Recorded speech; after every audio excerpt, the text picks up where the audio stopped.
Yes, myself Arvind Agrawal from Banner Public School, Pilibhit. Students, yesterday already I have discussed to you measurement of the angle. Now see this figure. If you want to measure this angle in anti-clockwise direction, now see this is the starting point. From here we will start. This is 360 degree. Again one round. This is 360 more. You will get 720 plus 80 more.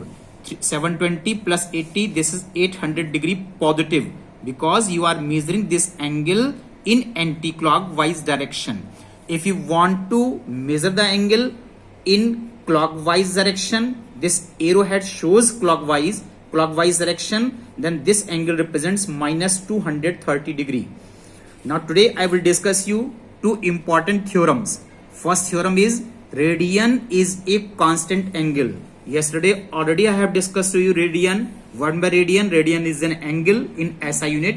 It is always constant. Now see proof. Consider a circle. Now see this circle. Consider a circle with center O and radius R. Take a point A on the circle and cut off an arc AP whose length is equal to radius R. देखिए A से P तक इतनी length को हमने cut किया है जिसकी length R है. अगर ये R है और रेडियस भी R है, then certainly angle AOP represents 1 radian. Join OA and OP. O से A ज्वाइन कीजिए, O से P ज्वाइन कीजिए, then by definition angle AOP is equal to 1 radian. Produce to meet the circle at B. इस AO को produce कीजिए जो circle को B point पर मीट करता है. Now angle AOB, certainly this is straight angle.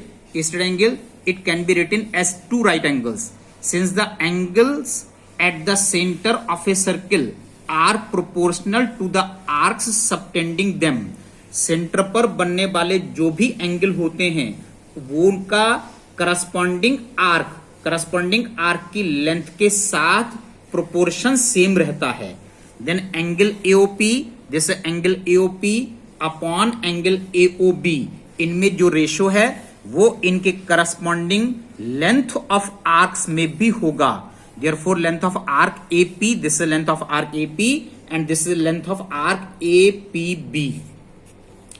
Now angle AOP upon angle AOB, length of arc AP is R and length of arc APB, this is semicircle, length of semicircle that is pi R. R cancel हैं, इनको cancel कीजिए. Then angle AOP by cross multiplication angle AOB upon pi. Angle AOB कितना है? A straight angle भी constant होता है, पाई भी constant है. अगर एक कांस्टेंट को सेकंड कांस्टेंट से डिवाइड कर दिया जाता है तो you will get constant. Therefore 1 radian is an constant angle. Now see one more theorem. The number of radians in an angle subtended by an arc of a circle at the center is equal to arc upon radius. arc upon radius को S upon R से represent किया जाएगा. इसका देखिए मैं proof दे रहा हूं. Consider a circle with centre O and radius R.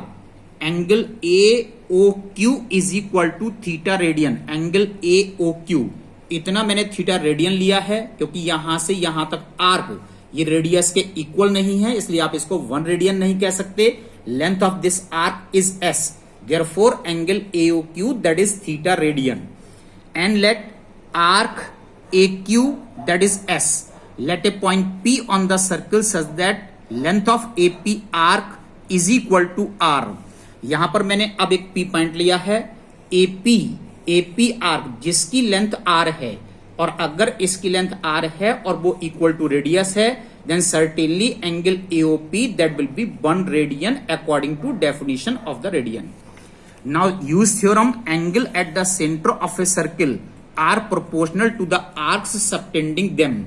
जो सेंटर पर बनने वाले एंगल्स में प्रोपोर्शन है वो उनकी करस्पॉन्डिंग लेंथ में भी है, लेंथ ऑफ आर्क्स में भी है. Therefore angle AOQ upon angle AOP that is length of arc AQ divided by length of arc AP. Angle AOQ cross multiplication angle AOP into arc AQ upon arc AP. Angle AOP 1 radian angle हुआ है, क्योंकि यहां पर इसकी length r है और radius भी r है, दिस इज 1 रेडियन।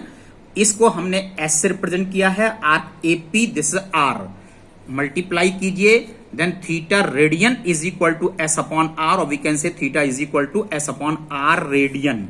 इस फॉर्मूले में very important, angle theta always used in radian. Radian के अलावा आप किसी भी यूनिट में आप इसको यूज नहीं कर सकते। That's all today.